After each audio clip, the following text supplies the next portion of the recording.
This episode of Pop Health Week is sponsored by Health Innovation Media. Health Innovation Media brings your brand narrative alive both on the ground and in the virtual space for major trade show, conference, and innovation summits via our signature pop-up studio. Connect with us at www.popupstudio.productions. And welcome, everyone. I'm Gregg Masters, Managing Director of Health Innovation Media and the producer and co-host of Pop Health Week. Joining me in the virtual studio is my colleague, co-founder, and principal co-host of Pop Health Week, Fred Goldstein, president of Accountable Health, LLC. Our guest today is Nancy Brickhouse PhD, provost and chief academic officer of Baylor University, a tenured professor of education and a nationally recognized scholar.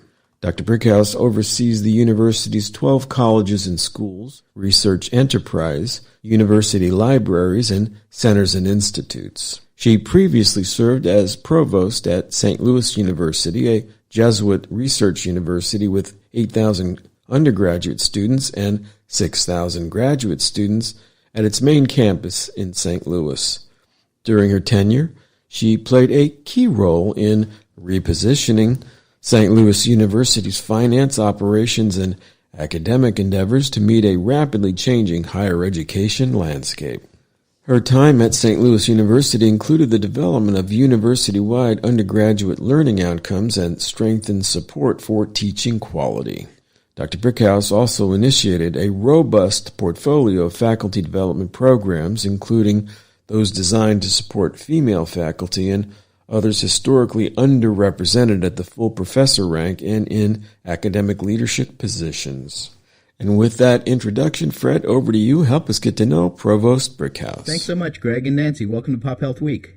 It's great to be here. Thanks for having me. Yeah, it's really a pleasure. It's been great to get the opportunity to obviously work a little bit with you and get to learn some of your experience and stuff. But why don't we start today with a bit of an introduction of yourself and a bit about Baylor?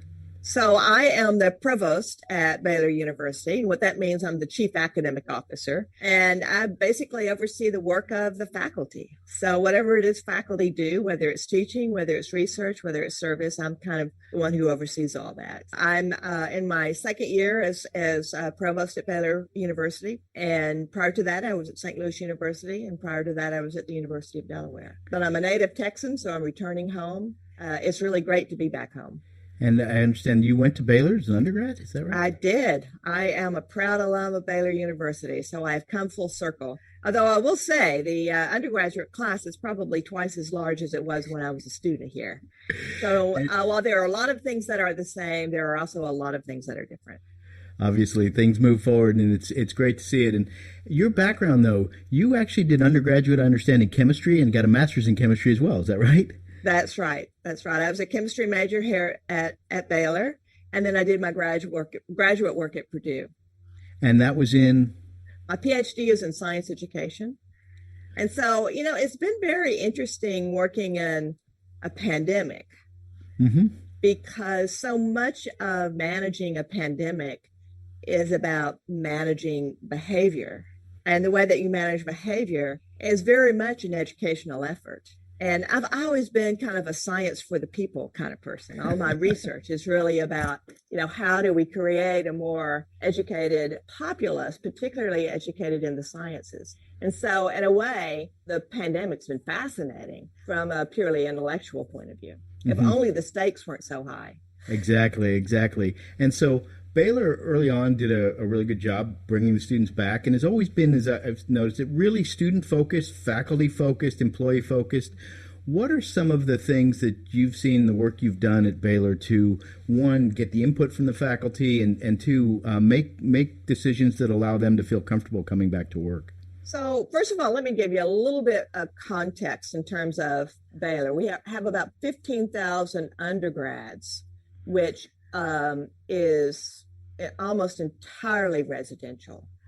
Prior to the pandemic, only 8% of our faculty had ever taught online. We then have another 5,000 graduate students, many of whom are also residential, but we do have a growing presence of online students as well. That gives you kind of a sense of the scale in terms of the students. For the faculty, we have about 1,000 faculty. Getting faculty buy-in was incredibly important. In the spring, when we moved to online, when we made that shift from fully face-to-face to purely online, we literally had a week to do that. And again, the faculty, the vast majority had no experience with it. And so our faculty, though, are so dedicated to the students. They really just kind of buckled down and just tried to figure it out. We provided resources for them. We had a lot of resources within our library in particular, as well as within professional and continuing education in our teaching center. That was a big learning curve, but the faculty really stepped up to the plate. And then in the summer, we provided even more resources to help them learn how to teach well in this new environment. Faculty don't like to teach. I mean, they're so committed to our students. They want to do a good job. Mm-hmm. And so that was a big hurdle to overcome. And so, again, we just continued to really focus on providing the resources to the faculty so they would be successful. And you made the decision sort of in the summer that you were going to try to get to this hybrid approach with both in-person classes as well as online, while many other places were doing either strictly online classes. And I think we've seen some of the issues associated with that and the benefits to having some sort of face-to-face classes. How did that go, and what were some of the issues and thoughts from the faculty there? Well, keep in mind that, again, Baylor is a highly residential undergraduate program. The expectations of our students and their families is for a residential experience. And so the idea that we were going to go fully online, like some of our university friends did, there's just no way to sell that to the community. And the faculty know that. What we did was we let faculty who really had conditions that really put them at risk for the virus, we in the spring gave them the opportunity to raise their hand and say, look, I'm not the person to be standing in the classroom with kids who might be sick. And so we got them online teaching opportunities, and then faculty who could teach face-to-face, we provided them with a safe environment, 6-foot social distancing, a masking mandate, ongoing testing, so that they could get comfortable with the fact that the classroom was actually a very safe place to be. And all in all, I think it went very well in that I think the faculty did feel safe. It took them a little while to get there. Yeah. And were there certain classes that, I know, I'm thinking university classes, boy, you've got everything from, a typical classroom to a lab to other things like that, particularly as you get into some of the STEM classes or things like that. Were there certain ways you handled that, or the faculty dealt with that? Oh, absolutely. I'll have to say probably the most interesting ones were our performing arts. We have a music school, we have a theater program, but I will say that they learned more about this pandemic than just about any other unit. I mean, they really studied the science and figured out what it was they could do, what it was they couldn't do. And so a lot of our musicians met outside, for example, in tents in the open air, spaced and masked. They took their big ensembles and they split it up into smaller ensembles. And the thing that was really interesting about this was that the students were getting an experience that they probably wouldn't have gotten without the pandemic, because they're learning a whole new literature that's focused much more on small ensembles than they may otherwise have if they were playing only in a large symphony.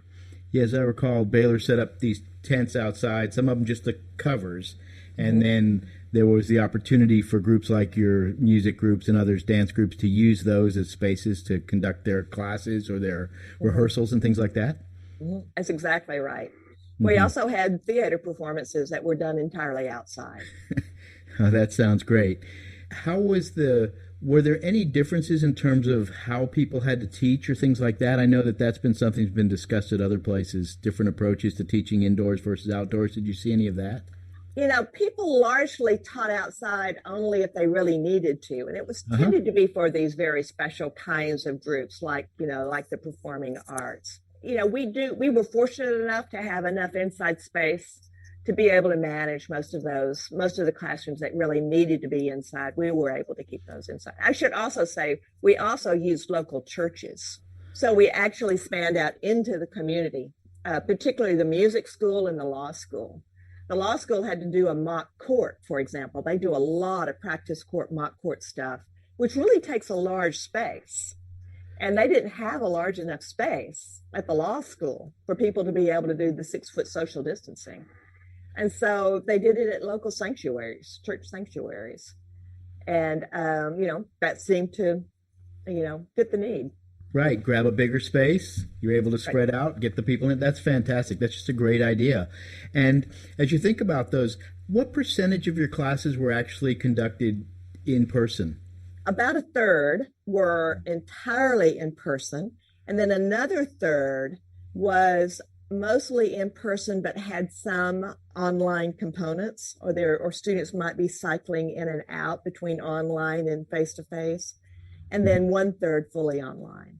We don't have enough space, and no university has enough space to have fully face-to-face and have the 6-foot distancing requirements. Yeah, that's really been an interesting issue, and we see that all the way from K to 12 up through the universities, et cetera. Because you think about the standard classroom, and I remember in my days way back when going to college, some of those classrooms were small, and you had 20, 30 students in that place. So, and then of course you had the big 500 room ones as well that were interesting. So, for those hybrid classes, did you schedule where some people came in on certain days and other days other students came in, or was it some people were just hybrid and some were in class, or a little of both? It was a little of both. And hybrid is actually a very broad category. Uh-huh. But it basically means that you have some students online and some face-to-face. And yes, some would say, okay, this group of students comes in on Tuesday and this group of student comes in on Thursday. So about half of your time is spent face-to-face. I will also say, of the 3 modes of teaching, that was the least popular for both students and faculty. They found it much easier to commit one way or the other than to try to straddle that world. And so one of the things that we saw this spring was the number of sections that were offered in that hybrid mode went down because most students and faculty really ended up choosing one or the other. And so you went through the first or fall semester, successfully got through that classes, and then you come up on the spring semester. Obviously, we had this big bump that everyone was concerned about post-Christmas holidays and the New Year and stuff. So were there any changes that you made in terms of that? You say, obviously, your hybrid classes went down, or those that were done both ways. So how's it looking now? Well, it was funny. I was one of those, you might recall, that was pretty uptight about the start of the spring. I was really concerned because cases were so high, and we didn't really change much, we didn't change anything in the way that classrooms were set up. Mm-hmm. Again, our number of hybrid courses went down for more face-to-face. We had more face-to-face and more online. The big thing we changed was we went to more frequent testing of everybody. We partnered with a lab so that it could be located on campus. And we invested in some instrumentation for that lab, managed to bring down the cost of the testing. And by bringing down the cost of the testing, we moved from testing 10% of the students every week to basically testing everybody weekly. And that's students. And what about faculty and staff? Yeah, faculty and staff were also tested weekly. Mm-hmm. I will tell you the difference there is that I think for the most part, faculty and staff have been very grateful for weekly testing. They consider it really a benefit, whereas most of the students, have come to terms with it, but not all of them love testing every week. The few groups that say, I'm not so sure about this idea, but certainly that allowed the university to keep itself operating by really closely monitoring that, and obviously then getting into contact tracing and quarantine and isolation where appropriate. Yeah. Well, our contact tracing team has been fabulous. I mean, they're on them almost as soon as they're identified. I should also say with our testing lab on campus, we get results back in 24 hours.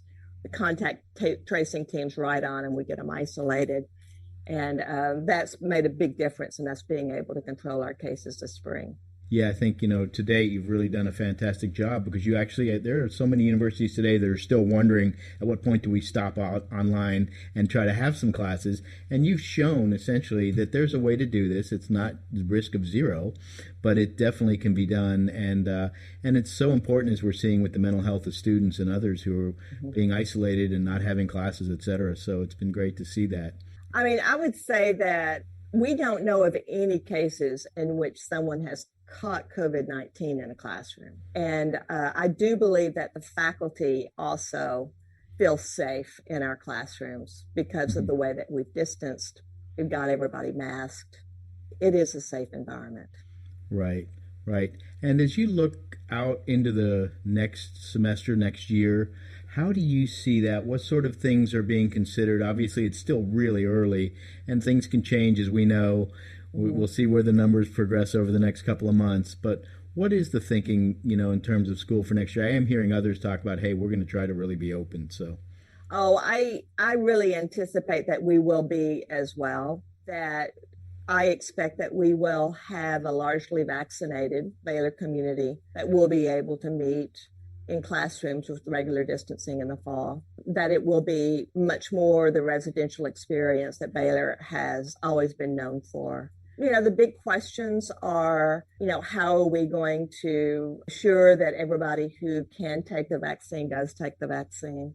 How do we encourage that behavior? Because that's going to make a big difference in terms of what the campus experience is like in the fall.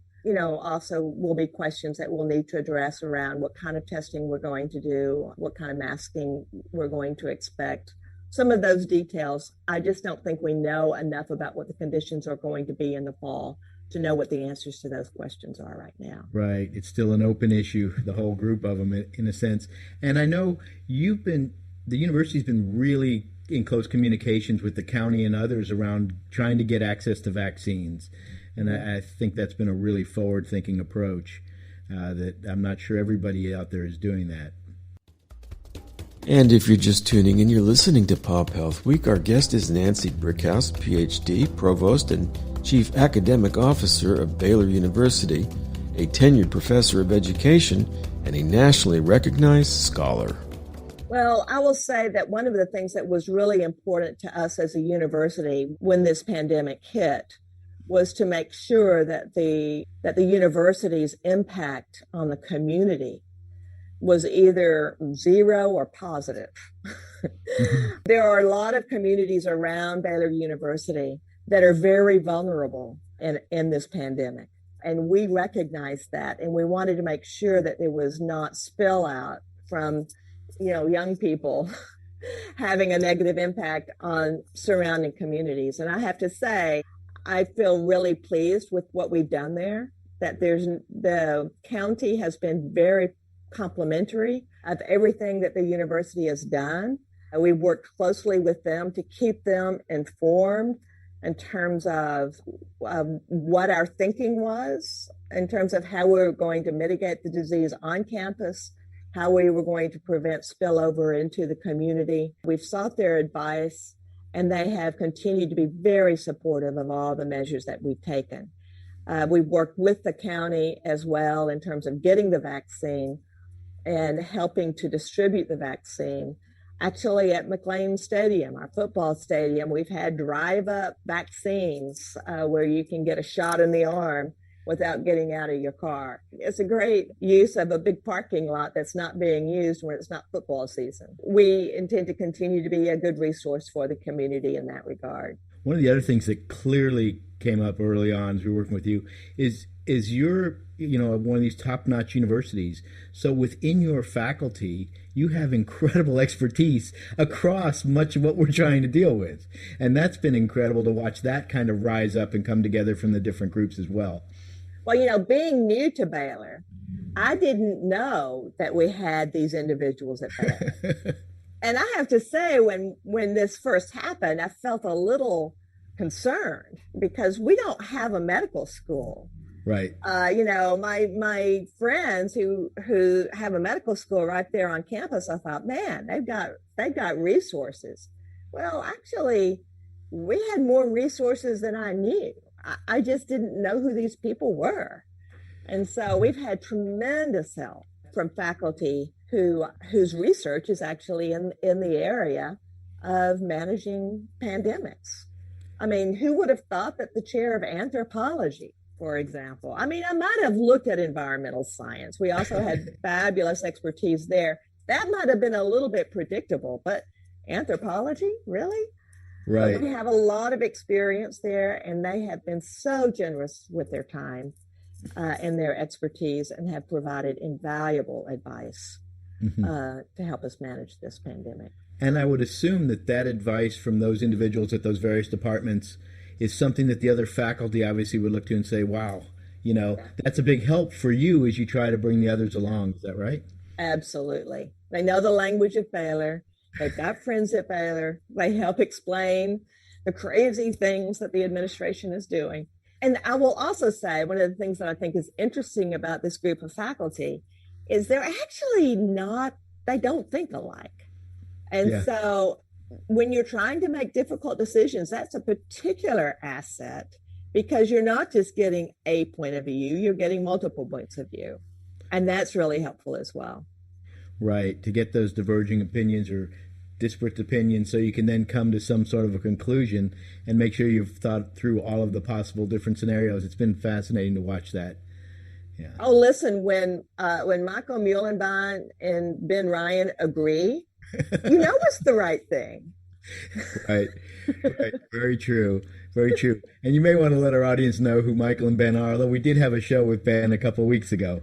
So Ben Ryan is in the environmental science department, and he's in public health. He does a lot of work with disaster preparedness, including pandemics. Michael Muhlenbein is chair of the anthropology department, and he's a medical anthropologist.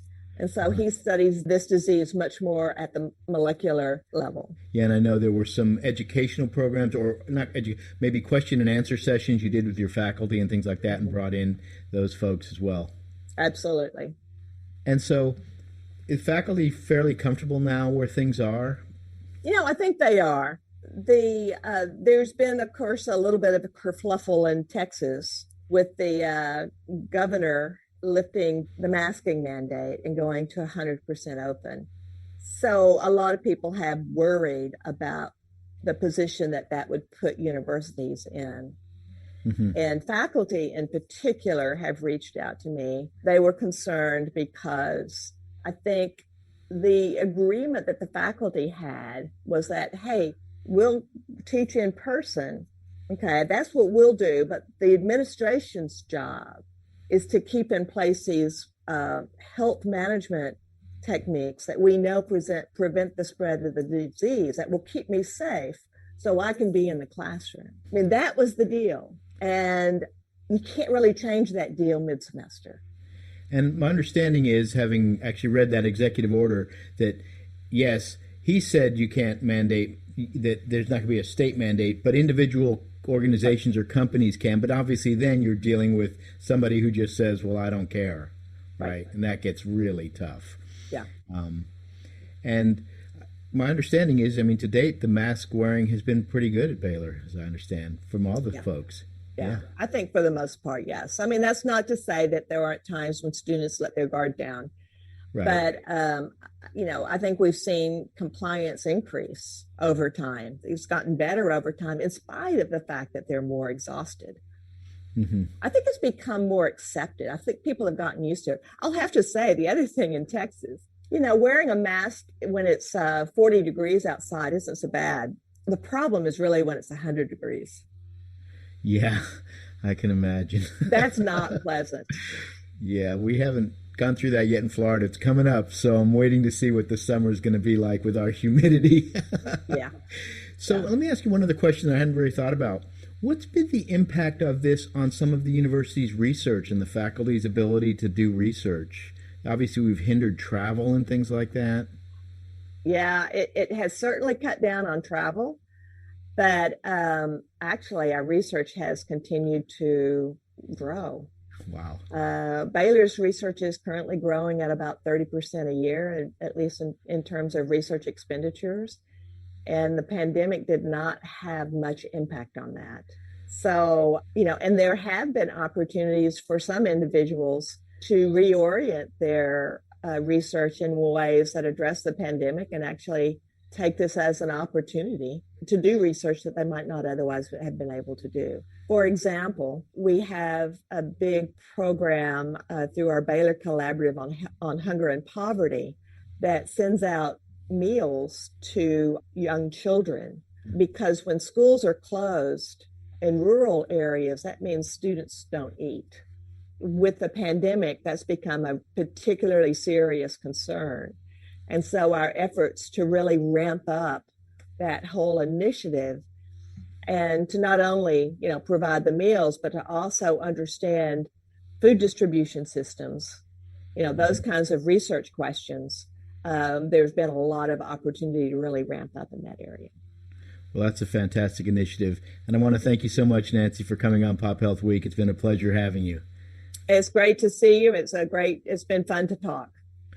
Well, thanks so much. And back to you, Gregg. And that is the last word on today's broadcast. I want to thank Nancy Brickhouse PhD, Provost and Chief Academic Officer of Baylor University, for her time today. Do follow Dr. Brickhouse and Baylor's work on Twitter via @Baylor and on the web at www.baylor.edu. And finally, if you're enjoying our work at PopHealth Week, please like the show on the podcast platform of your choice, and do consider subscribing to keep up with new episodes as they become available. For PopHealth Week, my colleague Fred Goldstein and Health Innovation Media, this is Gregg Masters saying, please stay safe, everyone. We are in this together, and we will get through this together if we toe the line on social distancing, proper hygiene, and by all means, to wear those masks when in public, even in Texas. Bye now.